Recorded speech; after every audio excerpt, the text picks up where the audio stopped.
Hello my dear students, good morning all of you.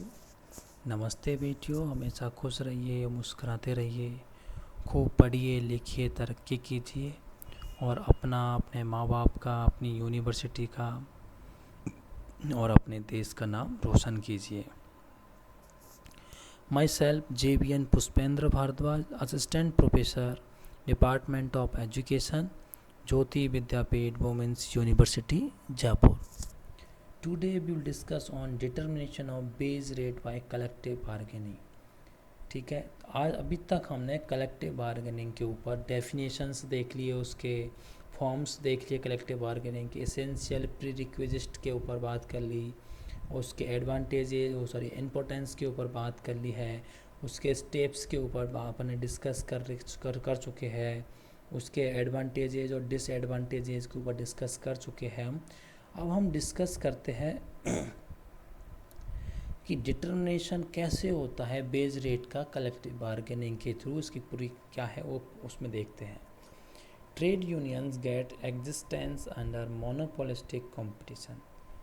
The trade union bargains with the employer on the issue of the base rate. तो trade unions होती है वो monopolistic competition में exist करती है और trade unions क्या bargaining करती है एम्प्लॉयर से बेस रेट के ऊपर। Generally trade unions negotiate wages to be given to labour with employers. This process of negotiation was called collective bargaining. तो इस प्रोसेस जो अपन बेजेस रेट के ऊपर डिस्कस होता है, अपन नेगोशिएशन होता है, इसको कलेक्टिव बार्गेनिंग से नाम से जानते हैं। तो फिगर एक मैंने आपको फिगर 13 दे रखा है, देखेंगे आप। So the determination base rate with the help of collective bargaining process. देखो मैंने एक्स एक्सिस पर आपको एम्प्लॉयमेंट की प्रोसेस वो दे रखा है और वाई एक्सिस पर बेस प्रोडक्टिविटी एंड सेटिस्फेक्शन को दिखा रखा है। तो इसमें MRP है, 0 से स्टार्ट हो रही है, P पॉइंट पर क्लियर हो रहा है, एक ARP है, एक IC1 है, IC2 है, IC3 है, IC4 है, IC5 है। इसी तरीके से बेस 1 है, बेस 2, बेस 3, बेस 4, बेस 5 ऐसे है। ARP represented the average net revenue productivity. जो ARP है वो शो कर रहा है अपना एवरेज नेट रेवेन्यू जो प्रोडक्टिविटी है उसको, एंड MRP की जो कर्व है वो प्रेजेंट कर रहा है अपना मार्जिनल नेट रेवेन्यू प्रोडक्टिविटी को। ठीक है, और IC1 है, C2, ये C3, 4 ये का अपन का इंडिफरेंस कर्व है डिफरेंट बेस रेट पर। इंडिफरेंस कर्व आपको डिस्कस कर चुका हूँ मैं। तो इंडिफरेंस कर्व शो कर रहा है ये IC1, IC2 ये इंडिफरेंस कर्व है, अलग अलग बेस रेट पर क्या है। So difference base rate with respect of to the satisfaction of trade union, it can be seen from figure. In this case, trade unions would prepare the base rate at point P, where indifference curve is tangent to ARP. At point P, the base rate is OW0 and number of labor is OM. In case the base rate goes up from OW4, then the employer would suffer losses and he and she need to close his her or units। तो इसमें क्या जो P point पर है, इसमें क्या जो है उसके कंज्यूमर्स छोड़ के जा रहे हैं और एम्प्लॉय, तो उस पर बंद करने की कंडीशंस आ रही है वहाँ। Therefore it is not beneficial for the employer as well as for the union. This makes OW4 an upper limit for deciding on the base rate. According to classical economics, the base rate can be determined by market forces only, and there is no contribution of trade union in the increase of base rate. If the trade unions try to increase the base rate, the employers need to reduce the number of workers. तो point P है, point P पर क्या होगा, इस अगर ये इससे एक मैक्सिमम पॉइंट है वेजेज का, अगर कोई भी वर्कर्स या ट्रेड यूनियंस इस पॉइंट से ऊपर ज़्यादा वेजेज मांगने की कोशिश करेगी तो वर्कर्स क्या करेगा, एम्प्लॉयर क्या करेगा, उन वर्कर्स को जो डिमांड ज़्यादा एक्सेस वर्क वो वेजेस की डिमांड कर रहे हैं उस पॉइंट से ऊपर, तो वहाँ उस वर्कर्स को निकाल देगा, क्योंकि उसके पास एक मैक्सिमम पॉइंट है ये पी पॉइंट है जहाँ MRP ARP दोनों इक्वल है और वो IC4 पर इंटेंजेंट हो रहे हैं, पी पॉइंट पर काट रहे हैं, तो वहाँ पर मैक्सिमम पॉइंट है वो वहाँ नहीं, तो पर जो एम्प्लॉयर है वो वर्कर्स को कंपनी से काम से निकाल देगा। इस तरीके से डिटर्मिनेशन देखा अपन ने। However according to modern economics, trade unions contribute in raising wage rate by adopting by following measures। तो मॉडर्न इकोनॉमिक्स के अकॉर्डिंग की बात करें अपन, first is helps in reducing labour exploitation by ensuring that the base rates are equal to BMP। this can be done by increasing bargaining power of labor by trade unions। तो ये क्या help करती है अपने एक्सप्लोटेशंस ना हो workers का, तो वहाँ अपन के ये उसमें हेल्प प्रोवाइड करवाती है।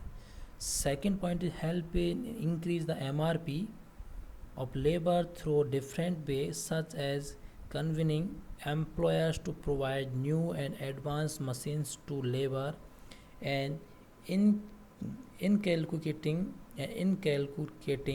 the values of honesty and thrift among workers। Another way to increase MRP is by restricting the supply of labor। तो इसमें क्या है, वो एम्प्लॉयर होगा MRP को बढ़ाने की कोशिश करेगा, एम्प्लॉयर प्रोवाइड करेगा उनको न्यू एडवांस मशीन्स होगी लेबर्स को, ताकि उनकी जो है लेबर्स की जो है वेजेज वो इंक्रीज हो जाए। MRP को इंक्रीज करने की कोशिश करेगा वो, क्योंकि अगर लेबर की वेजेज इंक्रीज हो जाएगी एडवांस टेक्नोलॉजी से, तो उनको वो जो वर्कर्स होंगे काम अच्छे से करेंगे उनके, और वो एडवांस्ड मशीन्स हो जाएंगी तो प्रोडक्टिविटी भी बढ़ेगी।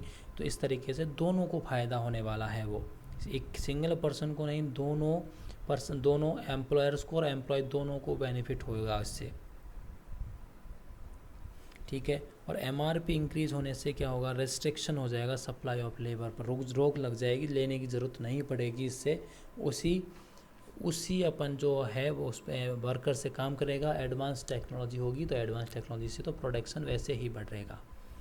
Third is reduce the supply of labour by convening the government to pass immigrations law reducing working hours and limit the entry of labor in the trade union। this is done to increase base rate।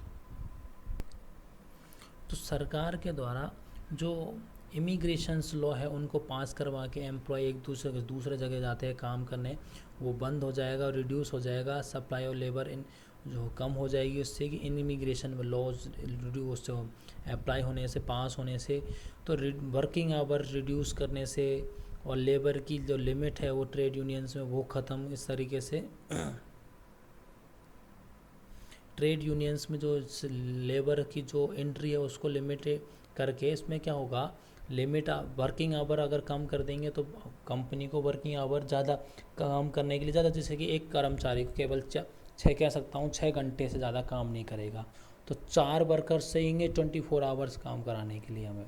तो इससे क्या unemployment भी बढ़ेगा, unemployment भी कम हो जाएगा और सभी कर्मचारियों काम हो जाएगा। और इसी तरीके से, और अगर उस काम से एक्स्ट्रा काम कराना चाहेगा तो एक्स्ट्रा पेमेंट करना पड़ेगा, तो इस तरीके से बेस रेट इंक्रीज हो जाएगी। Next is helps in increasing the standard base rate, और हेल्प प्रोवाइड होगी स्टैंडर्ड बेस रेट इंक्रीज करने में। If the standard base rate increase then it would automatically increase the base rate of labor। this is modern method adopted by trade unions for increasing the base rate।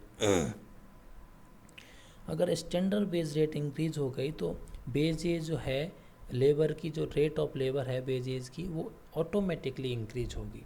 Automatic increase होगी तो इससे क्या, क्या modern method है, इससे standard badges rate बढ़वा दो अपने आप, सबकी वो बढ़ जाएगी। तो ये हमने डिस्कस किया आज कैसे डिटर्मिनेशन होता है कलेक्टिव बार्गेनिंग के थ्रू बेजेज रेट का, मॉडर्न इकोनॉमिक्स का देखा, और इनका वो कर्व के थ्रू भी आपको देखा मैंने। तो ये अपने डिस्कस किए। अब कलेक्टिव बार्गेनिंग अपने इतने सारी चीज़ें इसके ऊपर डिस्कस कर चुके हैं, ठीक है बच्चों। आई थिंक आपके समझ में आ जाएगा, इजीली है, ज़्यादा टफ नहीं है। थैंक यू बच्चों। Thank you so much. Enjoy your day.